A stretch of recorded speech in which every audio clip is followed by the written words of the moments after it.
Cool. And 3, 2, 1, and we're live. Ladies and gentlemen, VPD podcast. I promised you guys to be more regular on a Friday, but it's Saturday. It's all good. We're doing this on a weekly basis now. I've got a brand new guest here, the suave, the slick, the mighty JKA boy, Bongs. How you doing, dog? Thanks, I'm good. Thank you for having me. I love the introduction. Bongi short for Bongani, right? Or is Bongi your full name? Si Bongi Seni is my full name. Si Bongi Seng. Yeah, Si Bongi Seni. Si Bongi Seni. That's my full name. Okay, correct, yeah. cool, man. Cool. Yeah. And how long you been doing karate for, dog? So, this year it's now 21 years. Long time. Damn. Yeah, I'm old there. Yeah. There's a couple of us in the system who have been doing karate for as long as we can remember, pretty much. Correct, correct. And you are a JKA guy, right? I am indeed. So there was a long period of time where you guys were just competing in the JKA circuit. So what is that like? Tell me a little bit about the JKA circuit for those of the people who are uninitiated. So, yeah, it's good. It's also very competitive in itself. I mean, I do enjoy it quite a lot. Of course, that's why we compete as much as we do. But in terms of our, if I say in terms of the WKF for KSA tournaments, it's actually not as big in terms of your senior divisions, how many rounds of cuts you go through.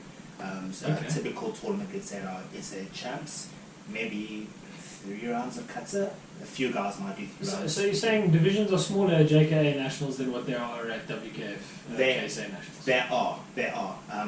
But yeah, I think we actually tend to have, we have more events, more divisions, but they do seem to be quite smaller.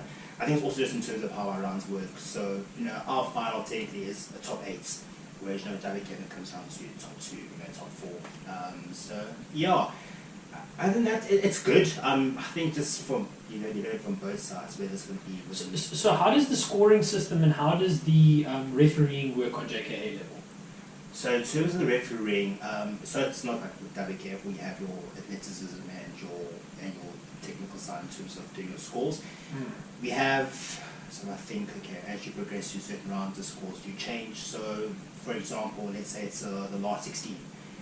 The scoring range between 6 and 8. So everybody goes into one pool initially? Everybody goes into one pool. And everybody competes on the same tatami? Yep. Individually. So you go on individually, you do a kata. So the waiting time between rounds is major? It's very long. Okay. It's very, very, very long.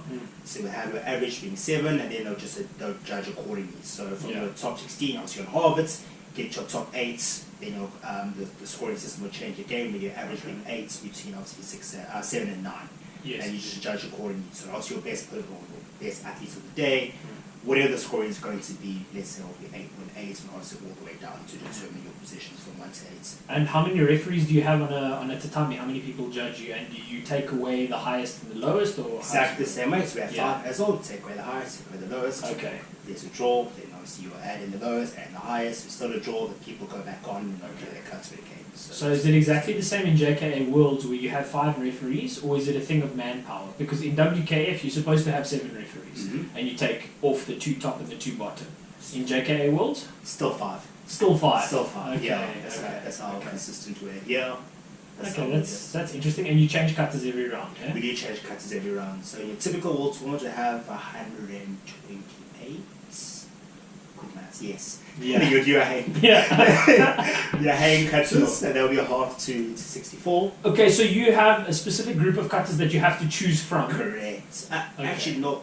Yes, a specific group of cutters that you have to choose from at a certain point. So the first 120, so the first round, 128, there's hang cutters, so there's 6. So the main referee will roll a dice. So let's say it adds 5. That's Hey and Gordon for us. Oh wow. You announce Hey and Gordon, you bow Hey and Gordon, you cut a decision.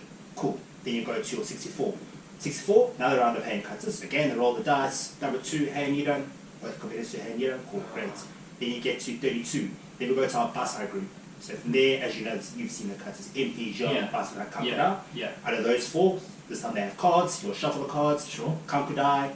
Both competitors to Kankudai. Once the winner goes down to 16. Yes. Once you get to 16, then you can choose your kata out of the 4 Basai groups. So you can choose MP, Kankudai, Jean, Basai, depending on you, of course. Okay, cool.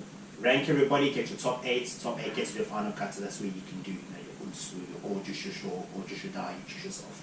Okay, so free choice in your semi-finals and finals, right? Correct. There you go. That's interesting. Yeah. Interesting. Yeah. Okay.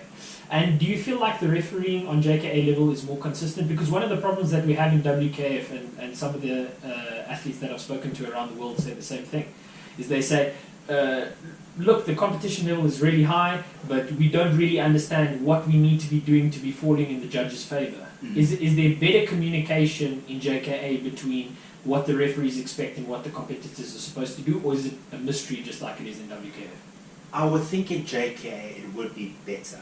And I think that when it comes down to style, it is better because it's more consistent, if I can say. And there's less content to judge from. There you go. So compared to like WKF, they have different cuts. You also question, well, how much do I know of a particular style? So it's more consistency. So then I would say there would be better, but I would expect it would be the same with every other style, though. Yeah. So from that perspective, yes. Yeah. Well, I think so. I mean, I've never attended a Gorgie World Championship, but I understand that the Gorgie Worlds that gets held every year is kind of like a WKF system. Right? It's not really like JKA.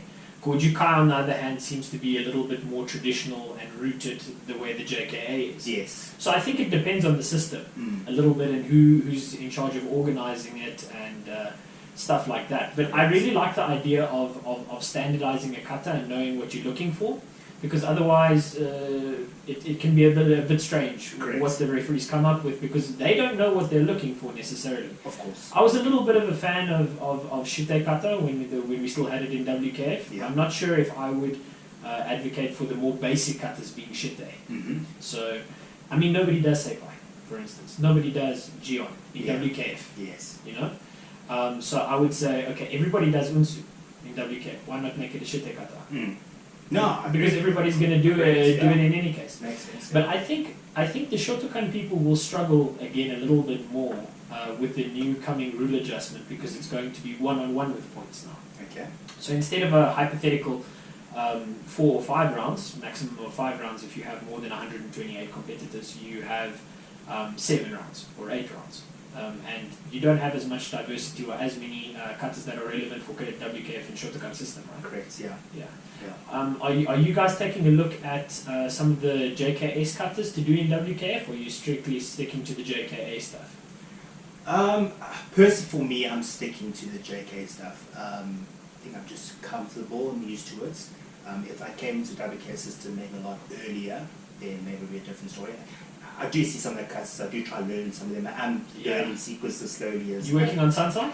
No. Okay. It's just like, so I think another popular cut is like Anand, for example. Okay. I've seen that quite a lot. So you kind of learn as you're watching. Also, I don't know it, like, very well how to compete with it. Sure. But yeah, it's something I am interested in. So obviously just learning other styles. Just as you know, the martial art perspective, journey and perspective just never ends. It just keeps going on. It's ongoing. So you just try to pick up as much as you can. Definitely, man. I agree. So I think, that's something I am trying to do. But am I confident enough to compete with it? Definitely not.